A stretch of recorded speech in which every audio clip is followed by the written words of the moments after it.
청각장애인의 의사소통수단인 수화를 고유 언어로 인정하는 한국수어법 발의 기자회견이 열렸습니다. 이번에 발의한 한국수어법에는 한국수어가 국어와 동등한 공용어임을 인정하고 청각장애인이 수화를 사용할 권리에 대해 보장하는 내용이 담겨 있습니다. 대한장애인체육회 국정감사에서 지난해 불거졌던 지도자의 성추행 폭행 사건과 관련한 장애인체육계의 인권침해 문제가 지적됐습니다. 또 선수들에 대한 차별적 처우가 심각한 수준인 것으로 드러났습니다. 거주 지역 근처에 특수학교가 없어 1시간이 걸리는 통학을 해야만 했던 장애 학생 사연. 이번 복지신문고에서는 특수학교 부족 문제에 대한 원인과 해결책을 알아봤습니다.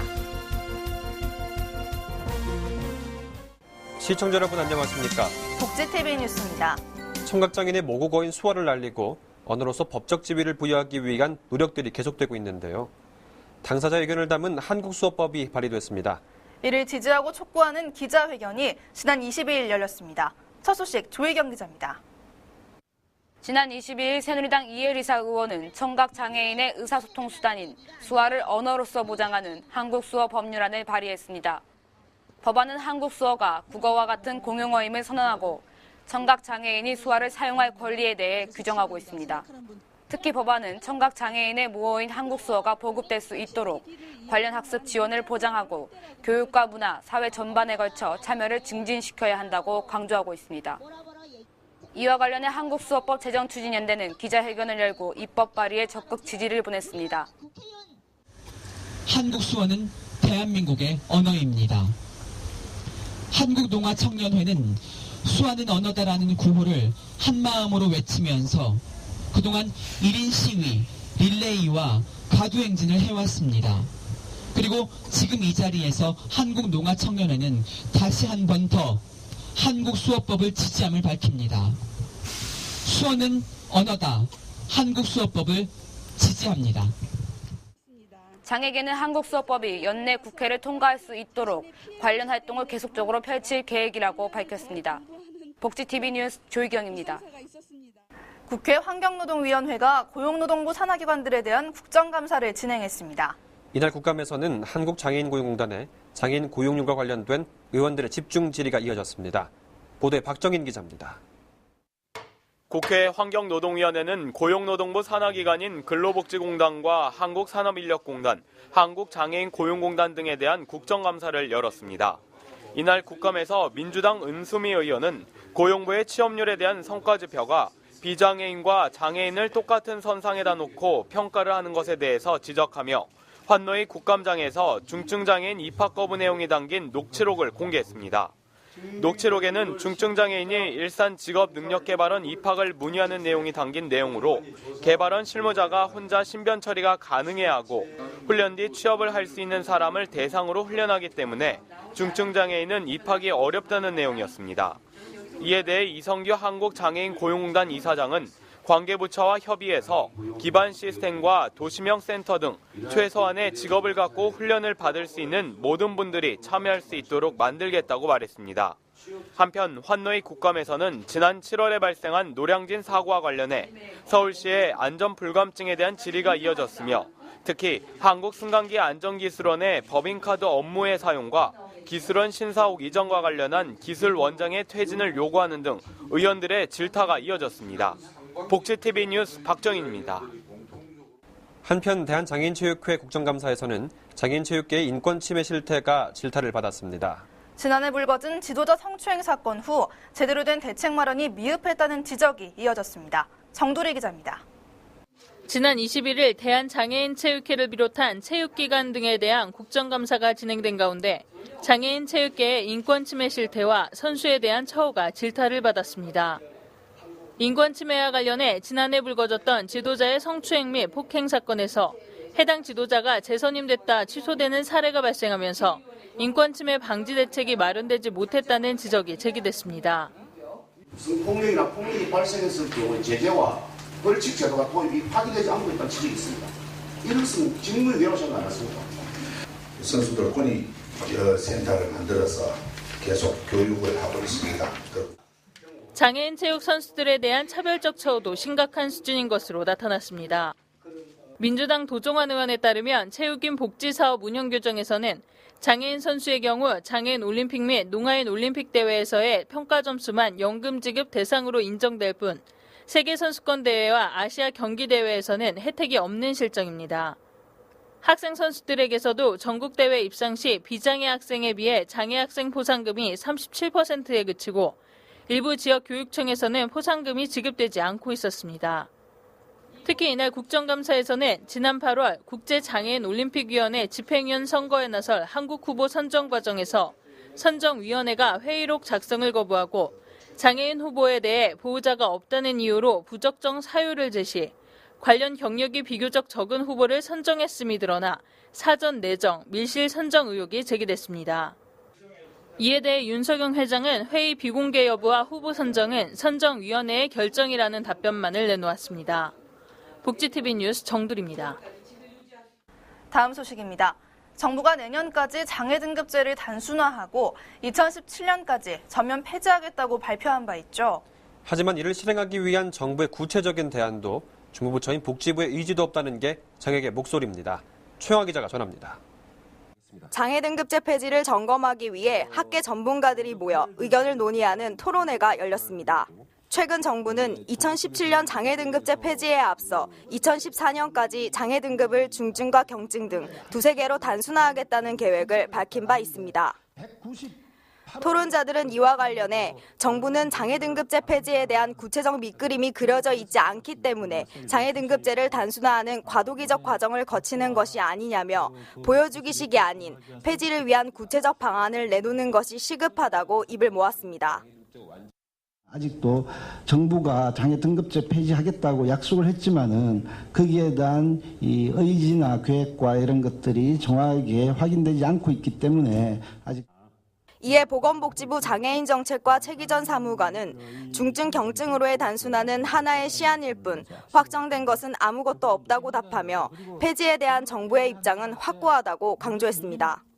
또한 장애계, 학계, 정부 측으로 꾸려진 장애판정기획단을 통해 다양한 의견을 수렴한 뒤 구체적인 대안을 내놓을 계획이라고 밝혔습니다. 한편 이 밖에도 토론회에서 장애계 단체는 장애 등급제 폐지 이후 수급권 박탈로 인한 할인 감면제도 혜택 축소 등이 우려된다고 전했습니다. 복지TV 뉴스 최영아입니다.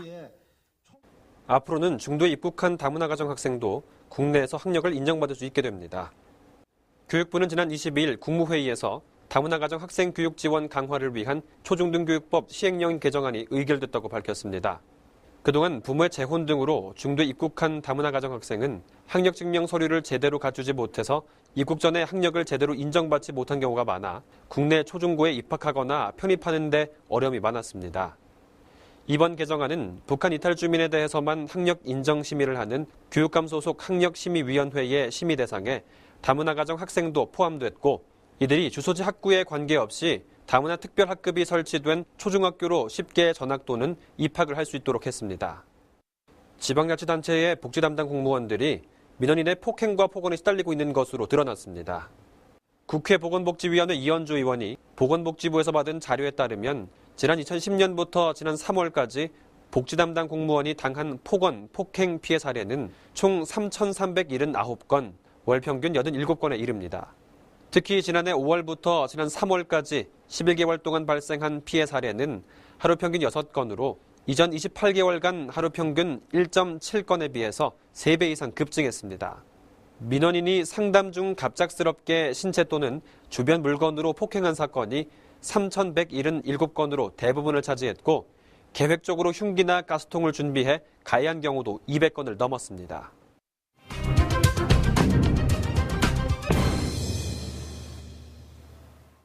집에서 멀리 떨어진 특수학교로 통학을 해야만 하는 학생들의 사연을 지난주 복지신문고에서 소개해드렸는데요. 이번 주 복지신문고에서는 그 학생들이 왜 멀리 떨어진 학교를 다닐 수밖에 없었는지, 혹시 해결책은 없는 건지 알아봤습니다. 중랑구에서 먼 광진구의 특수학교로 1시간이 넘게 걸려 통학해야만 하는 학생의 사연을 지난주 복지신문고에서 소개해드렸습니다. 7시 50분에 출발을 해서요. 학교 도착하면은 8시 50분이고 차가 막히는 경우는 9시가 넘는 경우도 있어요. 많이 힘들어하고 보는 저희도 가슴 아프고 하죠. 하교 시간에도 1시간이 넘게 걸려 집에 돌아오면 치료와 운동, 재활로 바쁜 시간을 보냈는데요. 이렇게 광진과 노원구에 있는 특수학교로 통학하는 아이들은 140여 명에 이르는 상황. 왜 멀리 있는 특수학교에 아이를 보낼 수밖에 없는 것일까요? 저희가 저희 지역에 특수학교가 없다는 걸로 해서 남의 집에 진짜 새빵 사는 그런 우리 넣어주세요. 사정해야 되고. 그게 너무 속상하죠.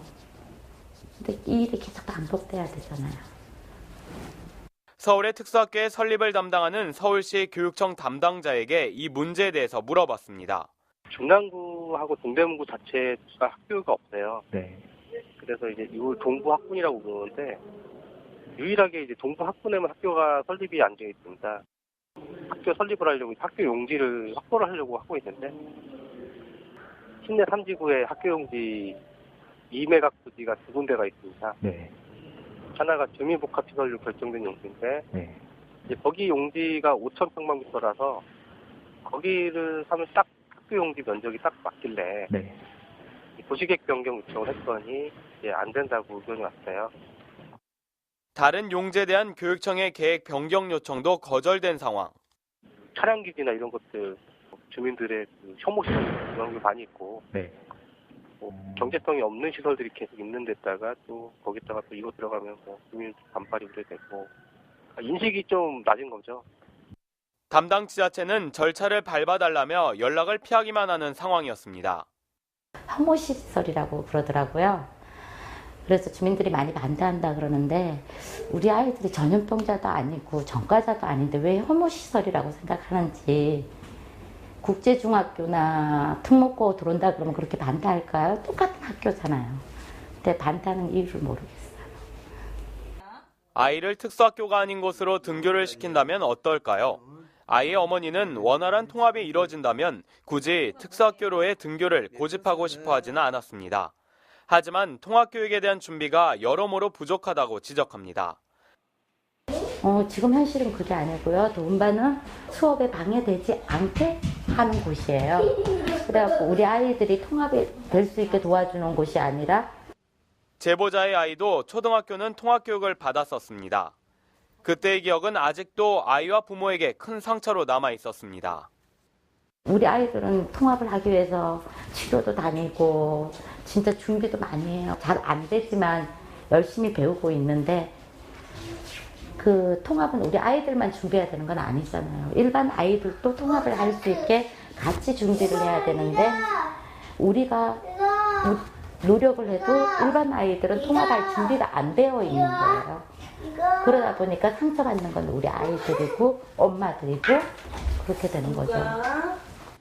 이 아이들이 집에서 멀리 떨어진 학교를 갈 수밖에 없었던 이유는 실질적인 통합교육이 이뤄지고 있지 않았기 때문입니다. 그리고 그들을 위한 특수학교가 동네 근처에 들어서지 못하는 이유는 특수학교를 바라보는 주민들의 인식이 나쁘기 때문입니다. 이 모든 것이 장애를 가진 학생은 우리와 다르다는 생각을 했기 때문이 아닐까요?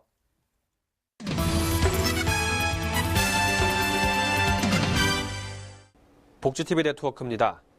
사회공헌에 대한 인식이 바뀌면서 나눔 경영을 실천하는 기업들도 최근 들어 늘고 있습니다.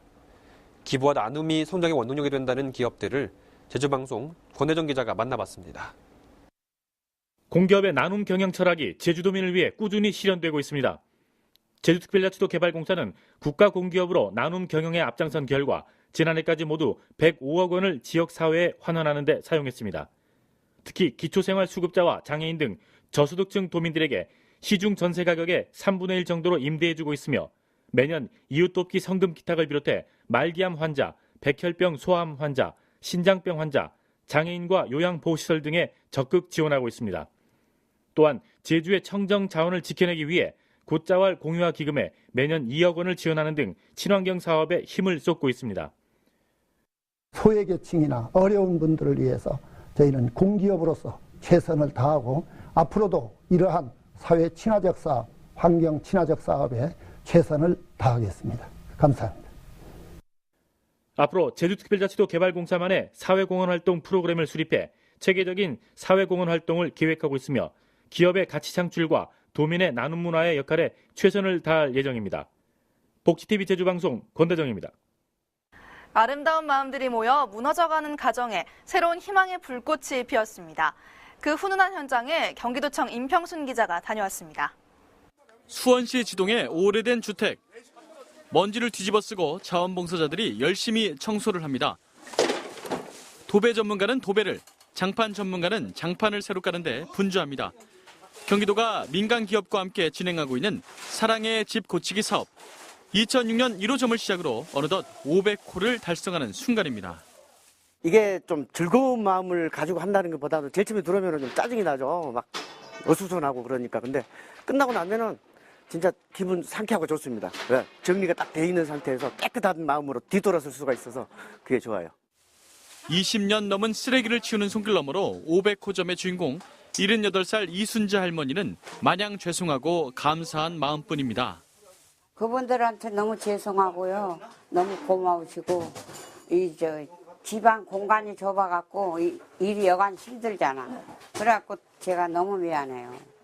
저소득 가정의 주거 환경 개선을 위한 경기 사랑의 집 고치기 사업은 지정 기탁금을 꾸준하게 후원해온 삼성전자와 경기방송 그리고 여러 자원봉사자들의 노력으로 꽃을 피웠습니다. 집 고치기는 물론 침침한 동네 골목에 벽화를 그려놓고 동네 어르신들에게 사랑의 밥을 전달하는 자원봉사 손길이 줄을 이었습니다.